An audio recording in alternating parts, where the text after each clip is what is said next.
할렐루야, 좋은 아침입니다. 오늘도 말씀을 하루 시작합니다. 슬기로운 아침 시간, 마태복음 12장 말씀입니다. 여러분 혹시 호가호위라는 말을 알고 계십니까? 문자 그대로 풀이하면 여우가 호랑이의 위세를 빌린다 라는 뜻입니다. 이 말의 유래는 옛 이야기에 있는데요. 산속에서 호랑이 한 마리가 지나가는 여우를 잡아먹으려고 붙잡았습니다. 그때 여우가 꾀를 내게 되는데 여우가 호랑이에게 큰 소리를 내요.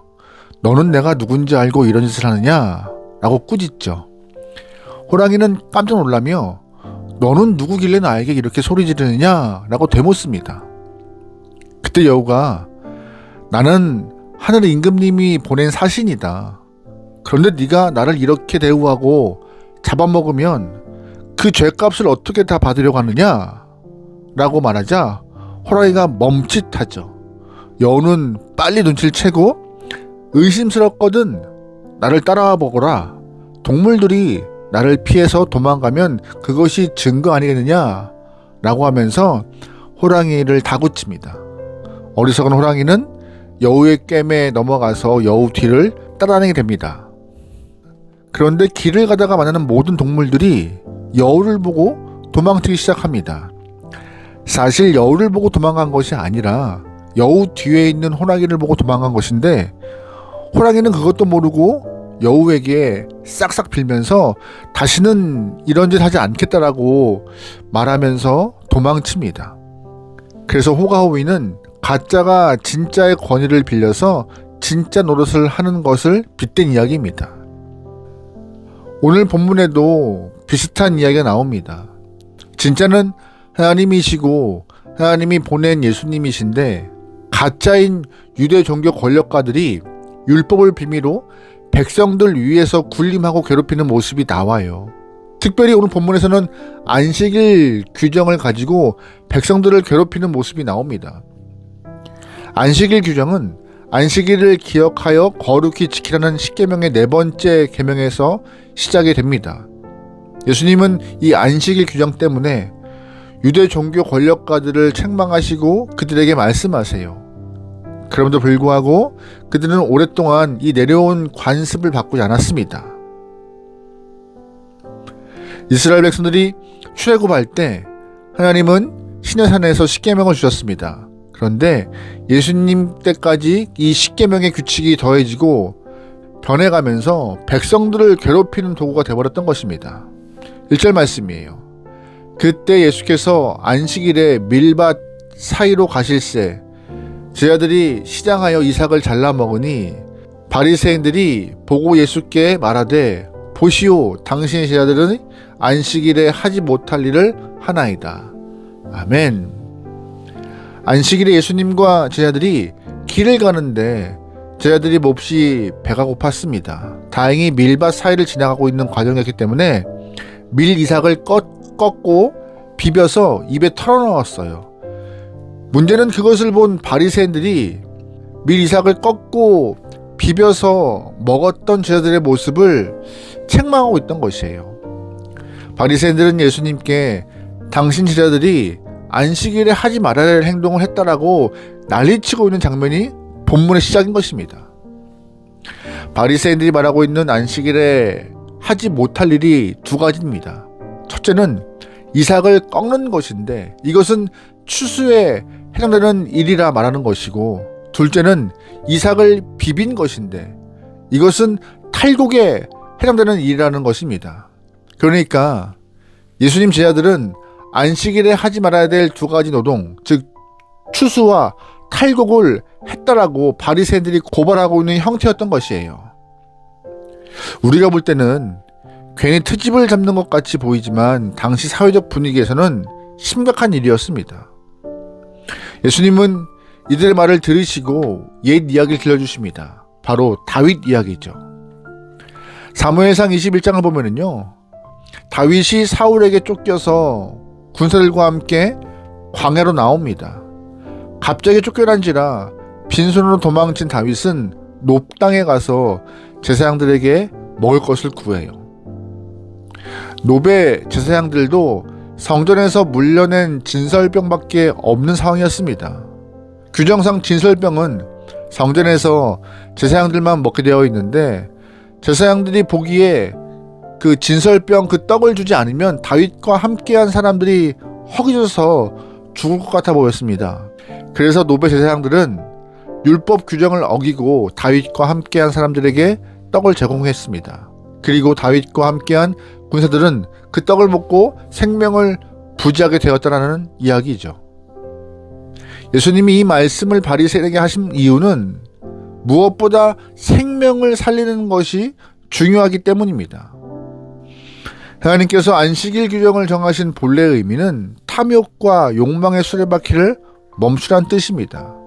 일주일 내내 일한다고 예배드리는 것까지 잊어버리고 사는 모습이 옳지 않기 때문에 하루는 온전히 하나님께 예배드리라고 그래야 산다라고 말씀하시는 것이 십계명의 네 번째 계명이었던 것이에요. 애굽 사람들은 먹고 살만한데도 더 많이 가지기 위해서 쉬지 않고 일했습니다. 자기만 일하는 것이면 참 좋을 텐데 자기만이 아니라 노예까지 일을 시켰던 것이에요. 그래서 하나님은 이스라엘 백성들에게 이렇게 말씀하십니다. 이제 너희들은 자유인이니 욕망을 위해서 일하는 것에 대해서 벗어나 하나님께 마음을 정하고 뜻을 정하고 정성을 다해서 예배를 드려야 한다라고 전하고 있는 것이었습니다. 이것이 하나님의 뜻임을 선포하고 있던 것이었어요. 7절이에요. 나는 자비를 원하고 제사를 원하지 아니하노라. 하신 뜻을 너희가 알았더라면 무죄한 자를 정죄하지 아니하였으리라. 인자는 안식일의 주인이라 하시리라. 아멘. 자비를 원하고 제사를 원하지 않는다는 말씀하고 계신데 이 말씀이 곧 율법의 정신입니다. 하나님께서 율법을 제정하신 이유는 사랑과 자비 때문이며 안식일의 주인이 하나님 되시고 하나님께 보냄받은 인자도 안식일의 주인이라고 말씀하셨던 것이에요. 이게 무슨 뜻이에요? 안식일의 주인은 나인데 어찌하여 주인이 아닌 너희가 주인 노릇하고 있느냐라고 질문하시는 거였고 당장 주인 노릇 멈추고 안식일의 참 주인이신 하나님의 마음을 깨달아야 한다라고 책망하시는 거였습니다. 여러분 그러기에 안식일의 주인을 넘어서 삶의 주인이 누구인지 바로 알고 바로 수행할 수 있는 귀한 영혼, 귀한 삶 되길 소망합니다. 아멘. 예수님은 바리새인들을 책망하시고 그 이후 회당에 들어갔었습니다. 그런데 회당에서도 악한 자들이 덫을 쳐놓고 예수님을 기다렸어요. 회당에 한쪽 손 마른 사람이 있었는데 예수님은 사람들은 예수님의 성품으로 볼 때 이 손 마른 사람을 그냥 보내지 않고 고쳐줄 것이라 믿었습니다.